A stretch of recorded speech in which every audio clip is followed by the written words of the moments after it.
দেখতে পাচ্ছেন চলে এসেছি লুম্বিনী পার্কে, অর্থাৎ এই হুসেন সাগর লেগে একটা বোটিং হয়, সেটার জন্য একটা চিলড্রেন্স পার্ক রয়েছে লুম্বিনী পার্ক, সেখানে চলে এসেছি 20 টাকা করে ঢোকার টিকিট। আবার ভেতরে গিয়ে বোটের টিকিট, মানে এই টিকিটটা বলতে পারেন এটা ওই আর কি নিতে হবে, স্ক্যাম টাইপের একটা ব্যাপার। তো টিকিটটা নিয়ে নিয়েছি 20-40 টাকা, ভেতরে যাবো, তারপরে গিয়ে দেখবো কী কী হয়। তো এই যে টিকিট পাঞ্চ করে ভেতরে ঢুকলাম, এবার ভেতরে গিয়ে চেকিং হবে, ছেলেদের আলাদা লাইন, ওই যে মেয়েদের আলাদা লাইন দেখতে পাচ্ছেন, চেক হচ্ছে ওখানে। তো ভেতরে গিয়ে দেখবো কি রয়েছে, এখানে শুনেছি লেজার শো হয়। তো চলুন ভেতরে যাওয়া যাক, তারপরে দেখছি কী হয়। পিছনে যে দেখতে হচ্ছে সাদা বিল্ডিংটা, ওটা হচ্ছে এখানে সেক্রেটারি বিল্ডিং। তো খুবই সুন্দর লাগে, দেখুন ঝাঁ চকচক করছে। যে দেখতে পাচ্ছেন ভেতরে পুরো একটা অ্যামিউজমেন্ট পার্কের মতো রয়েছে, সবাই আলাদা করে টিকিট কেটে এগুলো অ্যামিউজমেন্ট করছে। আর এখানে একটা দেখুন চানের জায়গা রয়েছে, লোকে চান করছে, মানে অ্যাকোয়াটিকের মধ্যে ছোটো ফিলিংস রয়েছে, দেখতে পাচ্ছেন সবাই উদ্যম মজা করছে। আর আমরা ওদিকে বোটিংয়ের দিকে যাচ্ছি, গিয়ে আমরা বোটিংয়ের টিকিট কী আছে ব্যবস্থাপনা, এখান থেকে বিভিন্ন রকমের বোটিং হয় সেটা দেখার চেষ্টা করছি, কোনটার টিকিট কী পাচ্ছি, কী অ্যাভেলেবেল আছে, তো সেটা সবটাই জানাবো আপনাদেরকে। তো এখানে একটা বোর্ড আছে, এখানে দেখতে পাচ্ছি স্পিড বোট 400 টাকা, ডিলাক্স ফ্যামিলি বোট 700 টাকা, 7 জন যেতে পারবে। আর এখানে রয়েছে বুদ্ধা ভিজিট 50 টাকা, বড়োদের জন্য ছোটোদের জন্য 30 টাকা। আর ডেকান বোট রয়েছে অ্যাডাল্টদের জন্য 100 টাকা, চাইল্ডদের জন্য 80 টাকা। তো বিভিন্ন রকম রয়েছে, এই যে দেখিয়ে দিলাম, আপনারা জুম করে দেখে নেবেন। তো চলুন কাউন্টারে গিয়ে দেখছি কি পাওয়া যাচ্ছে। যে দেখতে পাচ্ছেন বোটিংয়ের টিকিট কেটে নিয়েছি, মোটামুটি সারাদিনই বোটিংটা খোলা থাকে, রাতের দিকে এলেই ভালো লাগে একটু দেখতে, কারণ একটু লাইট ফাইট জ্বলে ওঠে। তো এখানে আমরা 100 টাকার টিকিটটা নিয়েছি, একটা হয় 50 টাকার, একটা হয় 100 টাকার।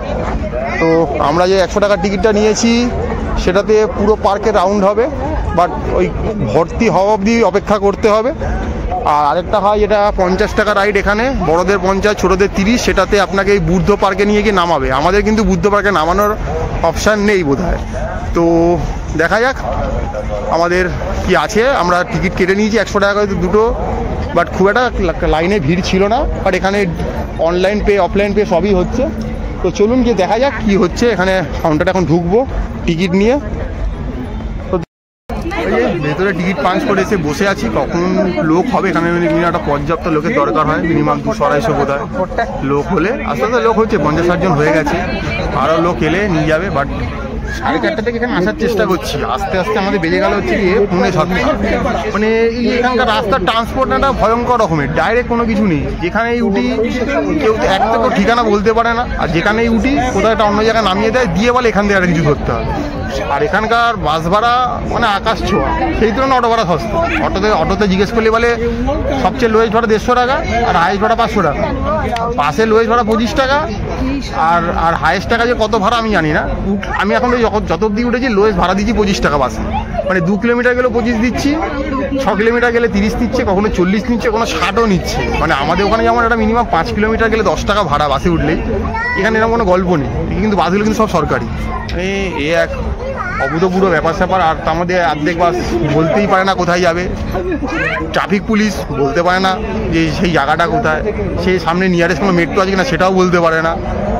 এমনি পুলিশ সেও দেখি ভুল বলে দেয়, এমন একটা বাসে তুলে দেয়, সেই বাসটা বলে বাসটা যাবেই না, তাহলে পুলিশে তো তুলে দিল বাসটায়। মানে কিছুই বুঝতে পারছি না, যেন ট্রাফিকের জন্য চক্করে আমাদের ঘন্টা 2 সময় চলে যাচ্ছে। তো এখন এসছি, এই সন্ধ্যেবেলাতে আসবো, আমাদের প্ল্যান ছিল 5:30-5টার মধ্যে আসবো, বাট সেখানে 1-1.5 ঘন্টা লেট হয়ে গেল আসতে। তো চলে এসছি এই হুসেন সাগর লেকে, লুম্বিনী পার্কের ভেতর থেকে এন্ট্রি। তো এবার ভেতরে গিয়ে দেখবো কখন বোট ছাড়ে, সেই বোটে করে কি ঘুরতে পারছি। তো এখন এটাই অপেক্ষা, এই চলছে ঘোরাফেরা। এবার ম্যাডাম বলবে, ম্যাডাম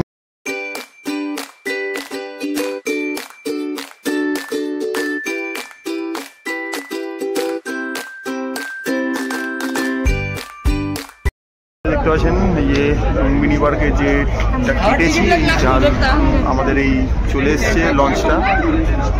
এবার আমাদের তোলা হবে, তারপর সারা জায়গা ঘোরানো হবে। ভেতরে গান বাজনার ব্যবস্থাপনা রয়েছে। তো দেখা যাক কী কী দেখা যাচ্ছে ভেতরে গিয়ে। দেখতে পাচ্ছেন জেটি থেকে আমাদের কিউ ছেড়েছে, আমরা আস্তে আস্তে লাইন বরাবর সব যাচ্ছি, বোটে ঢোকার চেষ্টা করছি আমরা। गेट पे लोग आ जा रहा है, देख के बोलो। ভালোই ভিড় আছে। এই মুহূর্তে আমরা এই বোটে উঠে পড়েছি, যে বোট আমাদেরকে হুসেন সাগর লেকের চারপাশ এক রাউন্ড করে নিয়ে আসবে 100 টাকা টিকিটের বিনিময়ে। যে বোটে আমরা চেপে পড়েছি, তো দেখতেই পাচ্ছেন রাতের বেলা খুব সুন্দর দেখাচ্ছে। আর ওই যে দেখতে পাচ্ছেন বুদ্ধ পার্কটা, এখানে একটা বুদ্ধদেবের স্ট্যাচু রয়েছে আলো ঝলমলে, বাট ওখানে আমাদের নামার কোনো পারমিশন নেই, আমরা শুধু এই চারপাশটাই ঘুরে বেড়াবো। তো আমাদের লঞ্চ বা বোট যাই বলুন মোটামুটি জেটি থেকে ছেড়ে দিয়েছে, এবার আস্তে আস্তে এটা এগিয়ে চলেছে হুসেন সাগরের উপর দিয়ে। আর প্রত্যেকেই মোটামুটি যারা টিকিট কেটেছে এই লঞ্চটার জন্য পার্টিকুলারলি, তারা প্রত্যেকেই আসন গ্রহণ করে নিয়েছে।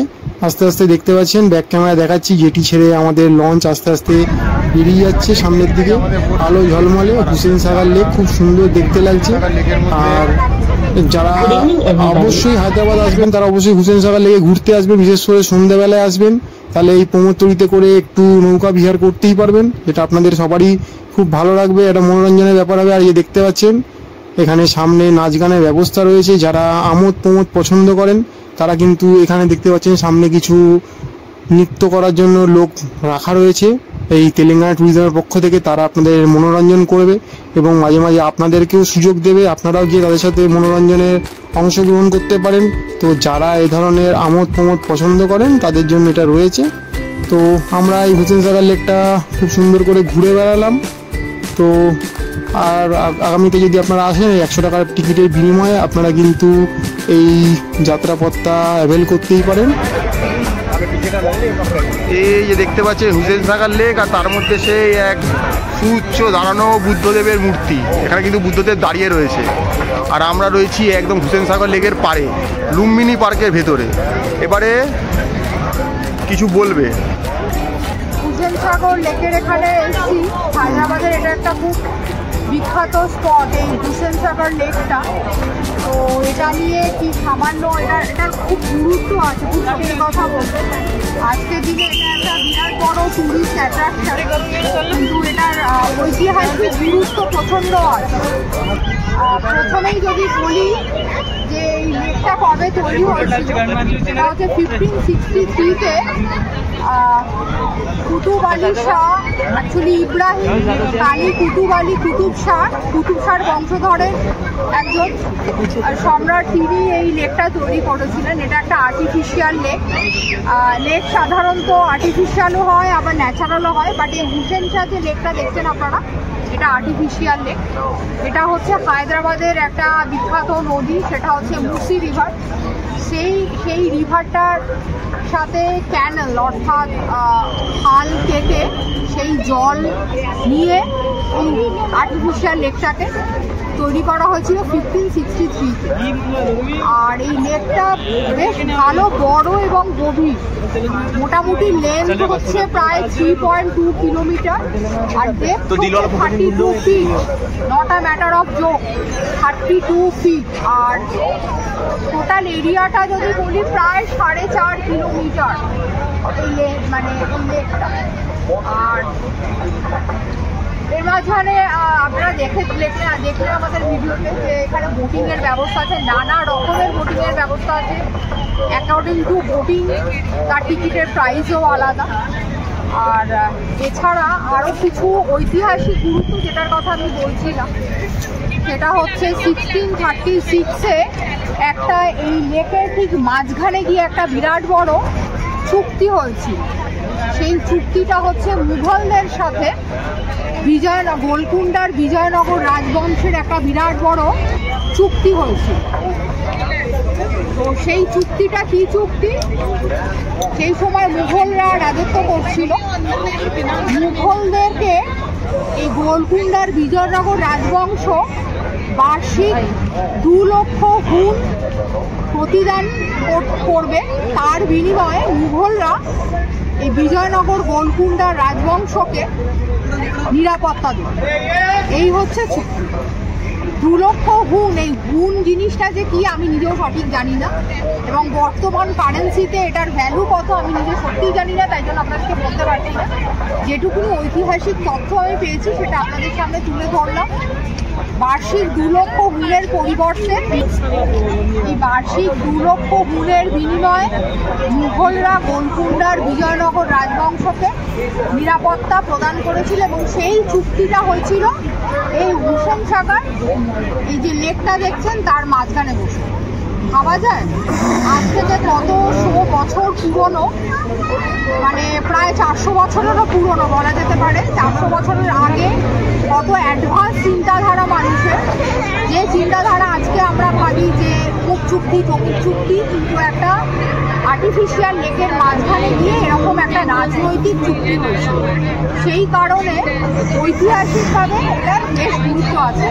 আর একটা কথা বলি, এই লেকটার মাঝখানে আমরা কতটা আপনাদেরকে দেখাতে পেরেছি জানি না, হয়তো আপনারা দেখেছেন ভিডিওটাতে, একটা খুব সুন্দর বুদ্ধদেবের গৌতম বুদ্ধের একটা মূর্তি আছে, যেটা 1992-তে এই মূর্তিটা স্থাপন করা হয়েছে। তো এই হচ্ছে মোটামুটি হুসেন সাগর লেক সম্বন্ধে তথ্য বা ইতিহাস, যা যেটুকুনি আমি জানি আপনাদের সাথে শেয়ার করলাম। যদি কখনো হায়দ্রাবাদে আসেন, one of the most popular tourist spot সেটা হচ্ছে হুসেন সাগর লেক, চেষ্টা করবেন একবার আসার। আর যে কথাগুলো আপনাদেরকে বলছি, আমি খুব সত্যি কথা বলতে, আমরা যে বোট রাইডটা করলাম, ইচ্ছা ছিল সেই বোটে বসে আপনাদেরকে মানে জল প্রমোদ ভ্রমণ যেটা বলে তার সাথে সাথেই করবো, সেটা আপনাদেরকে শোনাবো। কিন্তু আনফর্চুনেটলি করতে পারলাম না। যে বোটটা আমরা অ্যাভেল করেছি, সেই বোটের এক একটা বোটের এক এক রকম অ্যামিনিটিস থাকে। যে বোটটা আমরা নিয়েছিলাম 100 রুপিস করে টিকিট নিয়েছিল, সেই বোটটা 100 টিকিট নিয়েছিল সেটা কোনো ফ্যাক্টর নয়। সেই বোটটাতে প্রধান যে বিশেষ ব্যবস্থা ছিল, সেই ব্যবস্থাপনাটা ভয়ঙ্কর ব্যবস্থা ছিল কি না, সেই বোটের লোকজন যারা যাত্রী তাদের বিশেষ আমোদ প্রমোদের ব্যবস্থা করা হয়েছিল। সেই আমোদ প্রমোদটা কি, উল্লাস নৃত্য এবং উল্লাস সঙ্গীত, ভয়ঙ্কর টাইপের নাচ, ভয়ঙ্কর টাইপের গান, পরিবেশটা ভয়ঙ্কর হয়ে উঠেছিল। সেই ভয়ঙ্কর পরিবেশের মধ্যে ওই 20-25 মিনিট কাটাতে হয়েছিল। সুস্থ স্বাভাবিক পরিবেশ ছিল না, তাই জন্য সেই পরিবেশের মধ্যে যে ইনফরমেশনটা আপনাদেরকে এইখানে পাড়ে দাঁড়িয়ে আমি দিচ্ছি সেটা আমি দিতে পারি। আপনারা যখন আসবেন, কোনো বোটিং যদি নেন, ভালোভাবে ইনফরমেশান নিয়ে, হ্যাঁ যারা ওখানে অনেক লোকই করেছে, অনেক যাত্রী ওই জিনিসটাকে এনজয় করেছে, যারা এনজয় করতে পারবে তারা ওই বোটিং নেবে। আর যারা একটু নিরিবিলিতে শান্তভাবে পুরো জায়গাটাকে ঘুরে দেখতে বোটের মাধ্যমে ভালোবাসে, তারা অন্য ধরনের বোটের ফেসিলিটি, নানা রকম বোটিং ফেসিলিটি আছে, ইভেন স্পিড বোটও আছে, যার যেটা ভালো লাগবে। এবং নানা রকম ওখানে লেখাও আছে। সত্যি কথা বলতে ওটার নাম হচ্ছে ডান্স বোট। যে জিনিসটা আমি দেখিনি, যদি জানতাম বা দেখতাম আমরা, তাহলে ওটা নিতাম না। ডান্স বোট বলেই তাই ওখানে ওরকম উল্লাস, মানে লোকে উল্লসিত হয়ে উঠেছিল নৃত্য এবং গানের সাথে। মানে ভয়ঙ্কর একটা পরিবেশ তৈরি হয়েছিল যাত্রী, এবং ওখানে অলরেডি নাচার এবং গাওয়ার লোকও ছিল, গান হচ্ছিল ডিজেতে এবং নাচ করার লোকজনও ছিল। তো সেই উল্লাস নৃত্য আমি ঠিক নিতে পারিনি, তাই জন্য ওই বোটের মধ্যে আপনাদেরকে ইনফরমেশন দিতে পারি। আর ওই বোট রাইডটাকে আমি এনজয় করি, একদম সত্যি কথা বলছি। আমার কাছে জিনিসটা একটা ভয়ঙ্কর তাণ্ডব পরিবেশ লেগেছে। তো যাই হোক, এই হচ্ছে ওভারঅল আমার হুসেন সাগর লেকের এক্সপিরিয়েন্স। এই জিনিসটা আপনাদের সামনে আমি শেয়ার করি। ভিডিওটা কেমন লাগলো জানাবেন, একটা লাইক দিলে খুশি হব, চ্যানেলটা সাবস্ক্রাইব করে নিলে এই ধরনের ভিডিও অনেক দেখি। আর ওই যে যদি বুদ্ধ মূর্তির সামনে কেউ নামতে চান, যে ওখানে কিছুক্ষণ সময় কাটাবেন, তার সঙ্গে ছবি তুলবেন, সেলফি তুলবেন, যেটা এখন মানুষের একটা মেন আকর্ষণ, ছবি তোলা, সেলফি আমরাও করে থাকি, অবশ্যই আমরা এর বাইরে নই। তো সেটা করতে গেলে কিন্তু সবচেয়ে যেটা কম দামা বোট সেটাই নেবেন, কারণ সেটাই কিন্তু একমাত্র ওখানে যায়। কিন্তু সেটা কিন্তু আরেকটা কথা মনে রাখবেন, পুরো লেক আপনাকে ঘোরাবে না, শুধু বুদ্ধ মূর্তিতে নিয়ে যাবে, নামাবে, আবার বুদ্ধ মূর্তি থেকে ফেরত নিয়ে আসবে। যদি কারোর উদ্দেশ্য থাকে বুদ্ধ মূর্তি, তাহলে কিন্তু সবচেয়ে কম দামা বোটটা নেবেন। যদি কারোর উদ্দেশ্য থাকে পুরো রাইড নেওয়ার, তাহলে বাকি যা কিছু নিতে পারেন, কারণ বাকি সব কিছু পুরো রাইড একমাত্র ওই কম দামা বোটটা শুধু বুদ্ধ মূর্তিতে নিয়ে যায়। এবার কেন এটা, সেটা আমি বলতে পারবো না, সেটা এখানকার তেলেঙ্গানা কর্তৃপক্ষ বলতে পারবে। তো যদি বুদ্ধ মূর্তি যেতে হয় তাহলে সবচেয়ে কম দামা রাইডটা নেবেন, আর পুরো লেক যদি ঘুরতে হয় তাহলে যে কোনো রাইড নিতে পারেন।